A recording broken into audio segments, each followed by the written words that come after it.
તાજેતરમાં supreme court દ્વારા પોતાના એક ચુકાદાની અંદર એક નવો ફંડામેન્ટલ રાઇટ મૂળભૂત અધિકાર મૌલિક અધિકાર જે છે એ ઘોષિત કરવામાં આવ્યો છે. તો એ કયો અધિકાર છે એ બધું આખો ટૉપિક જે છે આપણી માટે અત્યંત મહત્ત્વનો છે. તો સૌથી પહેલાં તો કયો અધિકાર ઘોષિત કરવામાં આવેલો છે એ આપણે જોઈએ. તો સુપ્રીમ કોર્ટે તાજેતરમાં પોતાના ચુકાદાની અંદર એક અધિકાર આપેલો છે. એ આર્ટિકલ 21 અનુચ્છેદ 21 અંતર્ગત આપેલો છે. તાજેતરમાં સુપ્રીમ કોર્ટે અનુચ્છેદ 21 આર્ટિકલ 21 એની અંતર્ગત એક નવો ફંડામેન્ટલ રાઇટ એ આપેલો છે કે PWD એટલે કે પર્સન વિથ ડિસેબિલિટીઝ, કે જેની માટે એક નામ આપેલું છે કે દિવ્યાંગજનો પર્સન વિથ ડિસેબિલિટી ધરાવતા લોકો એટલે કે દિવ્યાંગજનો જે છે દિવ્યાંગજનો એની સાથે નોકરીની અંદર કે કોઈ પણ જગ્યાએ જો ડિસ્ક્રિમિનેશન ભેદભાવ કરવામાં આવશે તો એ બંધારણનું ઉલ્લંઘન છે, એ ફંડામેન્ટલ રાઇટનું ઉલ્લંઘન છે. એટલે કે ઇન શોર્ટ અધિકાર શું આપેલો તો કે આર્ટિકલ 21 અંતર્ગત PWD લોકો એટલે કે દિવ્યાંગજન લોકો જે છે એમને નોકરીની અંદર ઇક્વાલિટી સમાનતા આપવામાં આવશે. શું આપવામાં આવશે? ઇક્વાલિટી સમાનતા આપવામાં આવશે અને એમને પૂરતી તકો પૂરી પાડવામાં આવશે.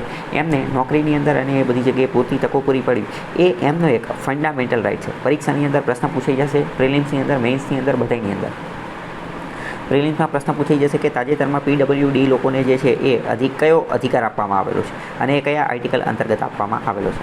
તો આ બધા આખા મુદ્દા જે છે એ છે. તો આખો મુદ્દો શું હતો એ પહેલાં આપણે સમજીએ.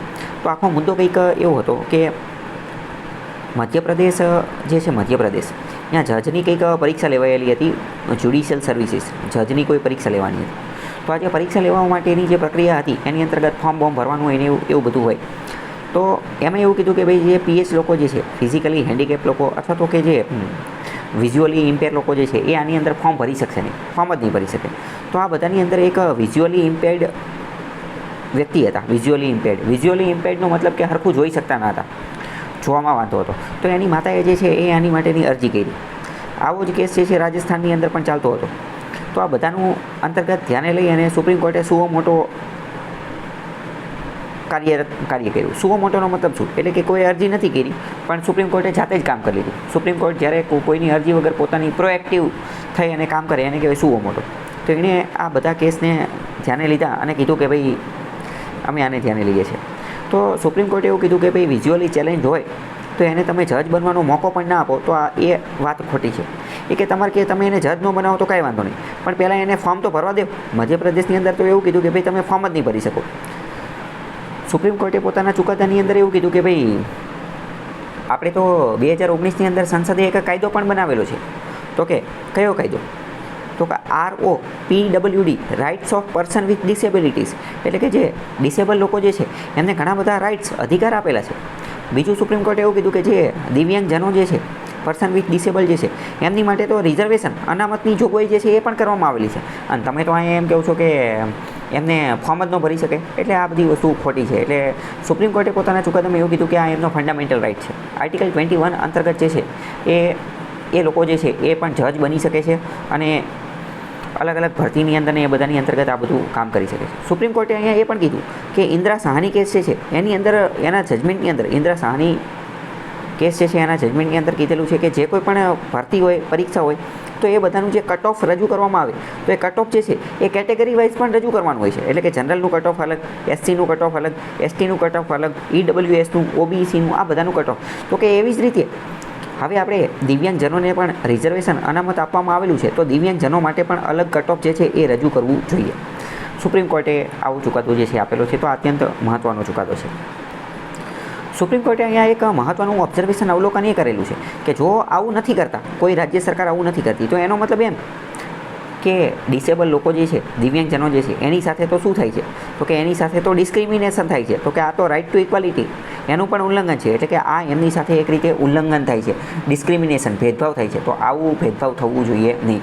અને આ બધી વસ્તુને ધ્યાનમાં રાખી અને સુપ્રીમ કોર્ટે મધ્યપ્રદેશ જ્યુડિશિયલ સર્વિસીસનો રૂલ નંબર 6A હતો. રૂલ નંબર 6A આ રૂલ નંબર 6A એવું કહેતો હતો કે જે વિઝ્યુઅલી ઇમ્પેર્ડ લોકો હોય કે જે સરખું જોઈ શકતા નથી, જે દિવ્યાંગજનો છે એ જજની પરીક્ષાની અંદર ફોર્મ ન ભરી શકે, એને સ્ટ્રક ડાઉન કરી નાખ્યો, એને અનકોન્સ્ટિટ્યુશનલ ગેરબંધારણીય ઘોષિત કરી દીધો અને કીધું કે ભાઈ એવું કંઈ નથી, એ લોકો પણ જે છે એ આની અંદર ફોર્મ ભરી શકે, એમને ફોર્મ ભરવાનો જે છે એ અધિકાર છે. કારણ કે જો તમે એમને ફોર્મ જ નહીં ભરવા દો તો આ તો એમની સાથે થતું કેવું છે ડિસ્ક્રિમિનેશન, આ એમની સાથે થતો એક ભેદભાવ છે. અહીંયા એક બીજો એક અત્યંત મહત્ત્વનો કીવર્ડ છે રિઝનેબલ એકોમોડેશન. સુપ્રીમ કોર્ટે પોતાના જજમેન્ટની અંદર આ શબ્દનો ઉપયોગ કરેલો હતો, રિઝનેબલ એકોમોડેશન. તો તમે પણ અમુક વાર મેઇન્સમાં ક્વેશ્ચન આન્સર લખતા હોય કે ગમે એ હોય તો અહીંયા તમે આ શબ્દનો ઉપયોગ કરી શકો છો, રિઝનેબલ એકોમોડેશન. રિઝનેબલ એકોમોડેશનનો મતલબ શું? સુપ્રીમ કોર્ટે એમ કીધું કે ભાઈ રિઝનેબલ એકોમોડેશન જે છે ને એનું આયોજન કરવું જોઈએ. એનો મતલબ શું?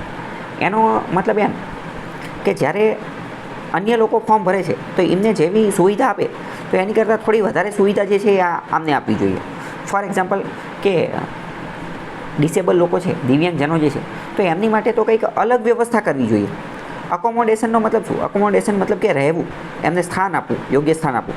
પણ રિઝનેબલ એમને યોગ્ય રીતે તો કે આમની માટે તો કે જે સ્પેશિયલ જરૂરિયાત કરવી પડે, સ્પેશિયલ જરૂરિયાત. ફોર એક્ઝામ્પલ ઓફિસ છે તો ઓફિસની અંદર વ્હીલચેરનું આયોજન કરવું તો એ એક રીતે રિઝનેબલ એકોમોડેશન કહેવાય. એની અંદર રેમ્પ બનાવવા, ચાલવા માટેના ઓલા બ્લોક નાખવા, બરાબર, તો એ શું છે? એ રિઝનેબલ એકોમોડેશન છે. એટલે કે આ જે દિવ્યાંગજનો જે છે એમને પણ દરેક પ્રોસેસની અંદર, દરેક પ્રક્રિયાની અંદર પાર્ટિસિપેટ કરી શકે એમની માટે યોગ્ય આયોજન કરવું. તો કે આવું આયોજન કઈ રીતે થઈ શકે? કે આનું આયોજન કઈ રીતે થઈ શકે એ સરકારે વિચારવાનું છે. સરકારે આની માટે અલગ અલગ નુસ્ખા, અલગ અલગ પ્રક્રિયા કરવાની છે. જેમ કે સરકાર ટેકનોલોજીનો ઉપયોગ કરી શકે.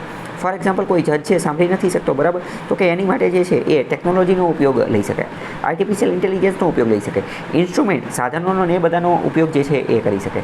સુપ્રીમ કોર્ટે આની અંદર એ પણ કીધું કે ભાઈ અમેરિકાની અંદર ને વેસ્ટ ઇન્ડિઝની અંદર, બીજા ઘણા બધા, કેનેડાની અંદર ઘણા બધા એવા જજ ઓલરેડી છે જ તે કે જે ડિસેબલ હોવા છતાં, દિવ્યાંગજન હોવા છતાં પણ સારી જજ તરીકેનું કાર્ય જે છે એ કરી શકે છે.